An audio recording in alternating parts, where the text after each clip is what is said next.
Hi friends, అందరికీ good morning. నేను ఎక్కడికి బయలుదేరుతున్నానంటే వైజాగ్ నుంచి మా అన్నయ్య, వదిన, వాళ్ళ పాప రాజమహేంద్రవరం వస్తున్నారు. వస్తూ వస్తూ ఫోన్ చేశారు, ట్రైన్లో ఉన్నారని. జనంబు ఎక్కారట. మేము వచ్చి దిగుతాము. మా సిస్టర్ కూడా ఉన్నారులేండి.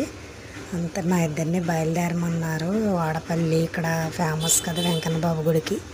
సరే అని చెప్పాను. సరే ఫైనల్గా రెడీ అయ్యేటప్పటికి మాకు ఒక ఫోన్ వచ్చింది. మా వారు మేనమామ గారు మొన్నంతా హాస్పిటల్లో ఉన్నారు కదా, అతనికి మళ్ళీ బాగాలేదని ఇంకా ఆయన బయలుదేరుతున్నారు.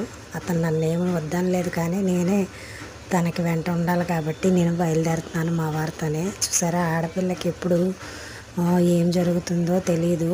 అమ్మగారింట్లో ఉన్నంతసేపే అత్తగారింటికి వచ్చిన తర్వాత ఇంకా పుట్టిల్లా మెట్టినిల్లు అంటే మెట్టినిళ్ళకే మనం ఓటేయాలి. నేను మాత్రం మెట్టింటికే ఓటేస్తాను.